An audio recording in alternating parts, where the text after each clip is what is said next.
Hi, GCs. Mima Olivia Aquaba. Had yet latest and hot news in Quan Enamide Bremo. MT, so we subscribe ya. Omodia say over subscribe to the channel. The way I say over click the subscribe button. Now a belly notification. Where is a new video be upload when the first person of Sabeka ASR video. I feel we are now like video and give us a thumbs up. Now feel share my offer for us now. We may be here now and some Koso Ghana Memohano. Afriyie Bura Sama Veto Yeposo. Yiti a yes, Uncle Moya Kosi, Samira Babu Yiti home. Yes, you'll be the Akwatina radio station. Because say, Omoya galamsey ne biba mi program so. Na me de mintimi mbom mudin. Me wa ono so ntimi ambodi. Owusu ni nkrofo aye galamsey omo ba mi show so. But nkrofo passem trust and the man konkonsa. Itu ba cheso. Na no hini to say. Kukufa aye say. Kwame aye say. We aye say. Kuko bi san say. Eno no nyina wo professor. Na ife mudwane. Nso bia edu apena obi asuro so bibodi. Momodi he. Most many mpanyifo asomo mombodi. Yes, media. Yes, yes, be media. And now also problem. Nana, when I can on media, so and I'm see body. What to me about media? Nana, Kokofu Kase, a buy na dear say, or park galamsey, problem home to man money idea, or the made 2 Jana. And your media phone, I work as a woman or mobile as you may. My boy Erastus. Meaning the TV3 for so I am say, yeah, I don't know why I don't know why you got the 2 Jana. I'm for Jane Akoto say. I don't know why the baker and ye deem on America. I was say, Nana, almost pa, Sassy Hun to my bio. Only me, I also say, I did only nature makers are here, Memoha. Only time Conconsa or Ghana. Watching juicy news on YouTube. When him say, You're watching juicy news on YouTube. Hot news all the time. Kokofu, when him say, Otun Fadi Alkai, me, na that same, you know, meaning open indictment, I can say.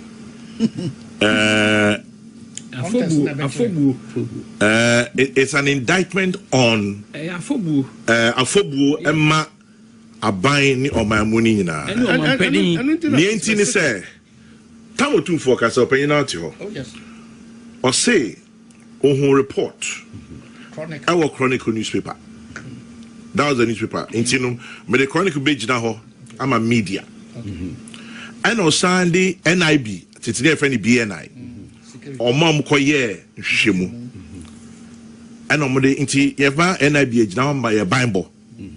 And on the report a brain based on the report any on one nutrition kete no say no correct onya sa akra no say Mensah feko o sa de ma jase go sa bronu no mo she jase so mo nso hwehwem no mo so hwehwem no mo so hwehwem and no mo say no correct okay so Chronicle age now my media did I fa galamsey yeah nchoma peninte nipa ba kwa mebu ni din Erastus Asaridonko oh yes multimedia Erastus ejuma wa ye edic journalist of the year kra wa we di akire sa intino o240 no Chronicle o ma peninte me dem da so friend BNI but NIB a state intelligence organization. Ain't say O2 for 8 miaka chomusamunkoye juma mamia. How about the president? So at the end of the day, yeah, but O2 for abasono. Now me fi say na say the indictment today. Afobu. Emma omampani, Emma ban etiso, Emma ye bangbofo. Because if it can be done by the Asante, why not? Because Asamba Kupena de Bia Mikasa say where a big message but I'm saying it's time to for yen to Abama Ninti. So it comes back to petty partisan politics. Very sad. Open you any uncle. Kwame, asa no tum for e de ono na fobuo ba no. Democracy enti oma ahemfo sada na ye Asante Mai Council ne kumase. Okay. You are watching Juicy News on YouTube. Hot news all time. You are watching Juicy News on YouTube. Hot news all time. I can't say most of my dinner more what the air force way and say. Don't you know, I can't hear. I know, can't say. I inform me and say. Just saying, Munny hinting me do my jow. Sefeso. Tis me do my jow, Sefeso. So say, what bomb and I'm galamsey. It may process, cause so natural manus biwa in ye year. Mongro. Wow. Yes. That's it. It's on. The Ayaki can to me, as I know, I can't almost say. This year, no, there be an ombrenti or their process for by a mom. We are Mokwe Musa, Koya Sabua, Matsimunina Gum. No, Yan say. President said to me, are you telling me the president hasn't got this kind of power? It's on. How? Even though he does. Yes. Come on. The 2020 election may have frightened him. How can that be? How cannot that not be? How cannot that be? At the end of the day, Obia pre to me and Amonyu. What happened to the rest of us? We know. Come here. The woman say. Yeah. You can say you're so be out here. David. Oh. I say you're so no swa. Why didn't you? I've been chemu and I'm in Kwana meeting. Akora bi bibi na also wanya ya mabo. Oh sha o ma ba no so abana nko fom kra. Na nsanchi also hwe dia wo ye wanya ya mabo. Oh ya ani aban kra wo soro kra e ma fom kra. Ya sa bensia. E da fufuro bi o kan sa wanya ya mbo o jira ho no soro. O soro bi o. Dabi. It is na ya galamsey for no. Say ya no ma ya mama say Omakeka oman no ene aban nanumu afe omahu se sin bia ntwam iti don pe bia no omoye omu se ye keka enkosi hwe panyifo bi na asoma won omu ye adwuma no man panyifo no bi no omu ni panimfo a edu panyin sa de bia mo ka mesi mumodin nso bia edu apena obi asuro so bibodi mumodin e musumu ni panyifo asoma mumodin ne ye kase there is corruption in government. No be aka say yen for evidence mra. It is am for evidence ama na kire say corruption any ho. You betu aka na sa. You betu aka na sa. Obi aka say corruption wo man mu. Yo. No be business okay. One for corruption evidence in my idea and the corruption ho. And you ntum sa answer. Yo. Enti ya back ke go for so sa. The corruption ni Ghana. Corruption ni abem. Enti obi show. And yanchi obi. Ayo. Enti galamsey no. Galamsey granzu ni ho. Ayo. Galamsey yanchi obi a. Enti galamsey ni ho. Actually nipa bebre. Open you say me Debbie omo mo scan the enchiro. Open me hwe patata kremu a. Galamsey hu asem no. Ne kan enne sene ye beka ni ye. Yes, you have to baby. Oh, boy. Yeah, I'm before Abato. Yeah, come before Abato. Yeah, better Abba. Oh, so you better ye. Professor. You see? Now you're too. I've heard them. You're too above where we are. You're in trouble, You're in trouble, Time also. Nomination. Time also. So open my hammer so back any dear. And I mente when I send now a program. Yeah. What can you program in young kind? Abayozi. Then how they discuss in young kind. Abayozi. We through Hananamo. Yes, sir. Musa Nane. Na NDC, the O2 Frank Amao, and the MPP, the O2 Frank Amao, na Omo and Omon Krata. Omako File. Okay, media de hear me, Dr. Mamu Bamiadia. And me Konoma Kujano. Nana, wouldn't be when you be a man Kujame. Oh, that be a candidate. Now, we are candidate. Endi ala ne kwa me fro se kuja me. Me ready se kwa kuja Bawumia. Me se me ready se me kwa kuja.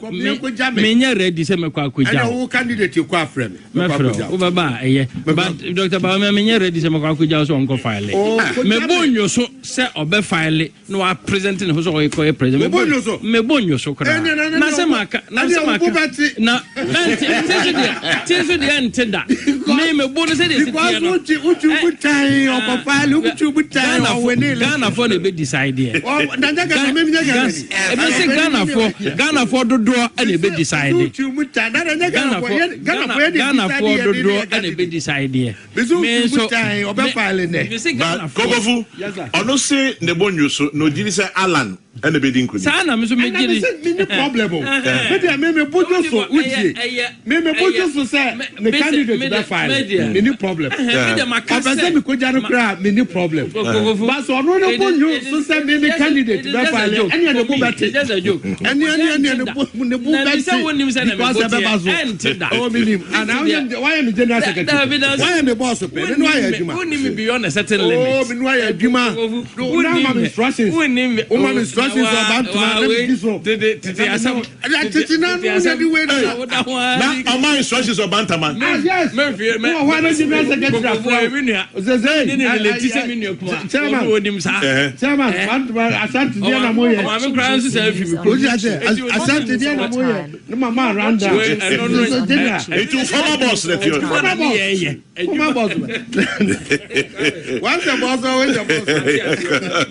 Obian shuru bia okronimu. Messi is war on foolishness.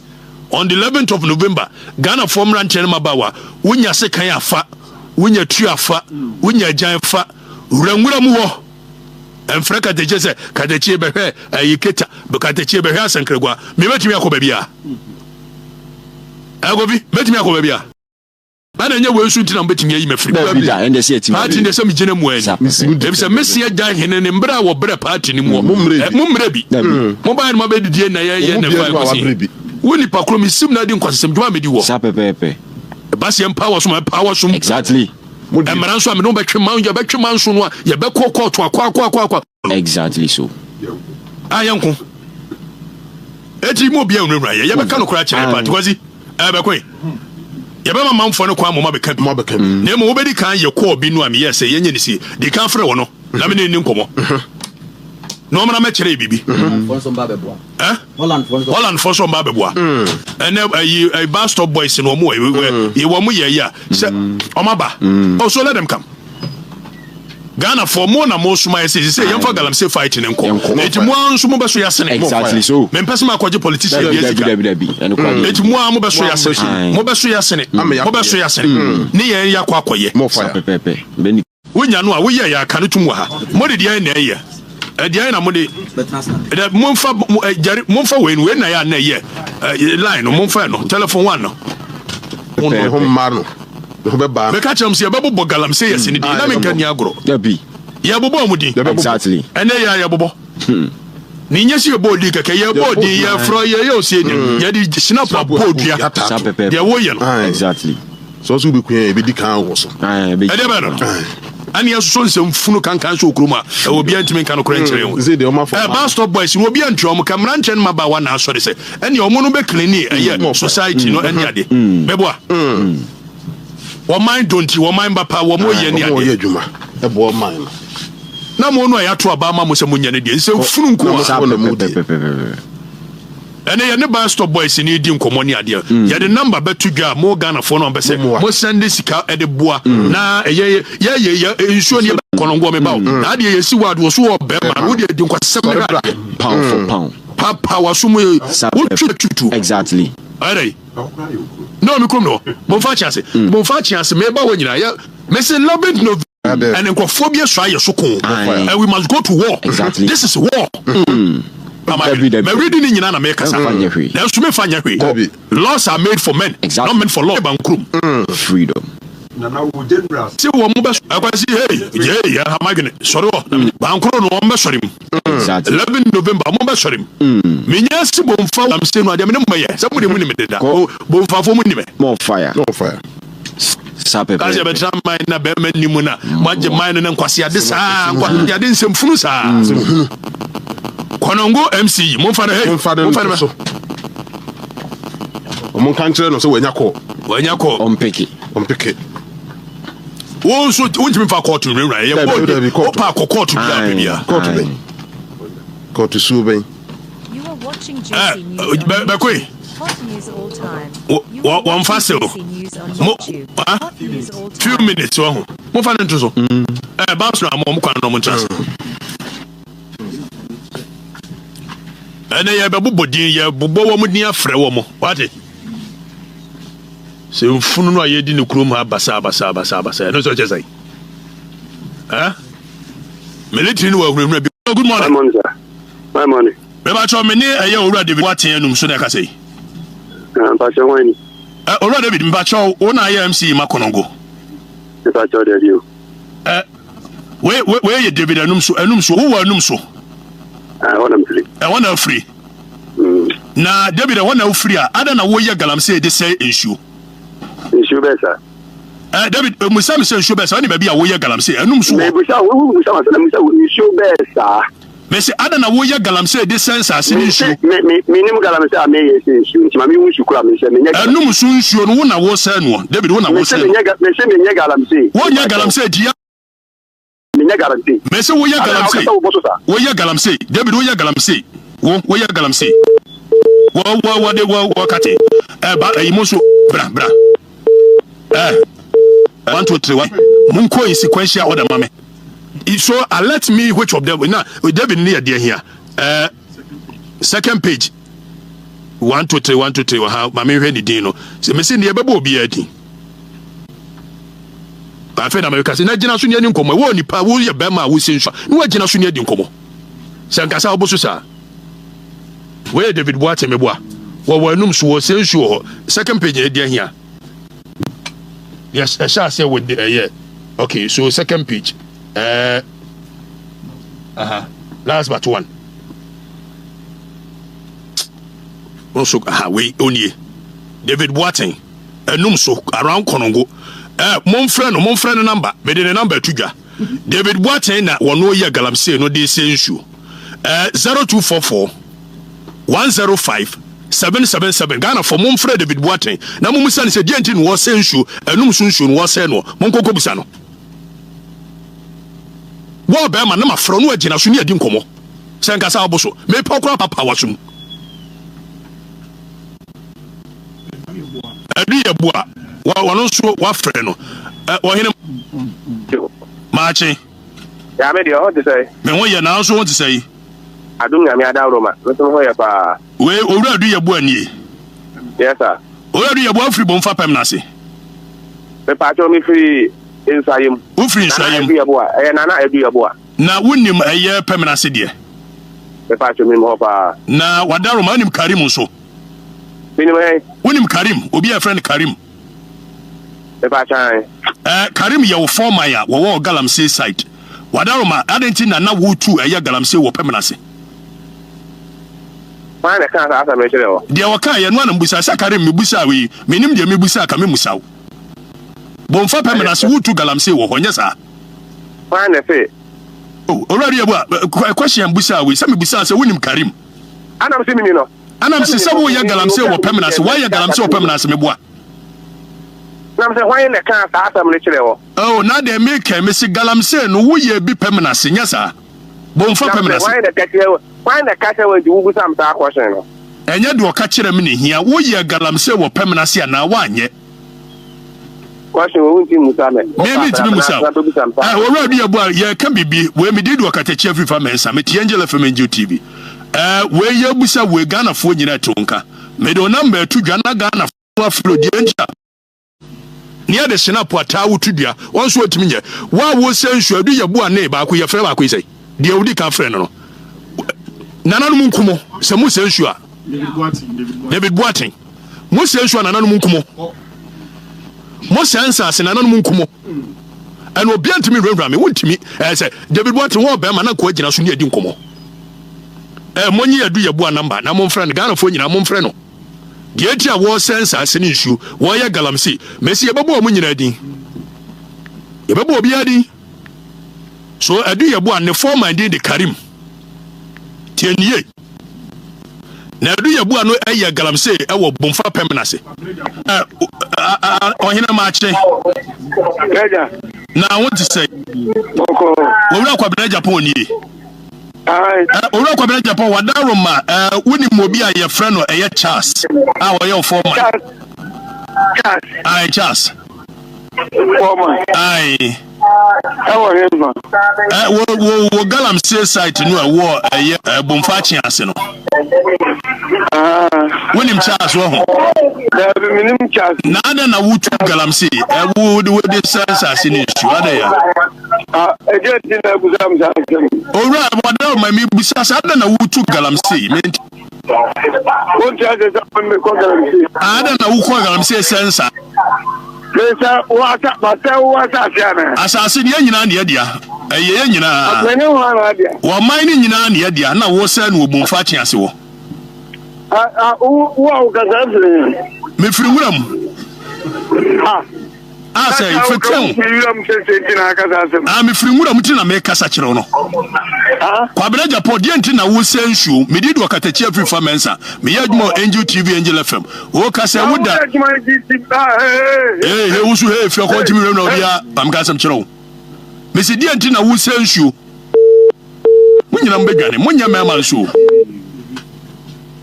me se ba frɛ obia monye Kwabena Agyapong number no na mo an Ghana for mo mfrɛ no Kwabena Agyapong usey oye galamsey obomfa da benya MPP Kwabena Agyapong oye yi wo bomfa chiase na 0256 02 563 361 0256 563 361 omonsa anya mema na Kwabena Agyapong ne former your friend Charles monye Charles ne so number was in the former 0557 31 0051 Charles ne ono Kwabena Agyapong ne former Kwabena Agyapong no adi number 0256 mon friend no amani phone em say was the son very ready abramo no mabramo number foforo 0256 533 61 Kwabena Agyapong no awo ye eye galamsey wo monfa chiase me se ntokwa we maka hwinsi mote temme kura na mubom tu a me ewiase wo de pa yetu eno yare anim ohu abroso 2 seconds you are gone you gugu me nsuro no mom be film achi beba no mo ye worse than me first caller no Okatakyie no ono ye de here David Boateng yamfa David Boateng number ntudwa aha we ye wo mbufu wa ho ne pa bonefo a mo sensu anti David Boateng wono wanum so the number is 0244 105 777 mesimi wo munyina number krono mashada na mesha ase afri bomfa chiase se bomfa chiase me mi krom ne ho wa be uye onyina men ka me ponche ne mu nse jawum e de ba no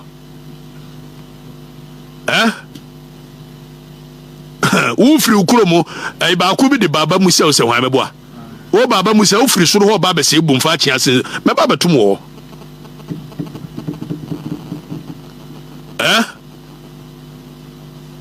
Obia nsuro obia okro mu. Me say it's war on foolishness. On the 11th of November, Ghana form ranchen mabawa, wunya se kan afa, wunya tu afa, wunya jan fa, ranwura mu ho. Emfra Katakyie se Katakyie behwe ayiketa, be Katakyie behwe asankregwa. Me betimi akoba bia. Agobi, betimi akoba bia. Yo, it for winning and someone about the toy so make out say hi GC News. And it is a subscribe for more than say over subscribe to the channel. Now feel so we are like a video, give us a thumbs up. Now share my offer for so now when you be here and say hi latest and hot news. Kwa enamide Prempeh. Also betting me at Gyamfi and so we now I will comment boxing. Mobati make a video in my next video. Thanks for watching. Like and share the video. You can also drop your comment. Please don't forget to subscribe. click on the bell to turn on the notification.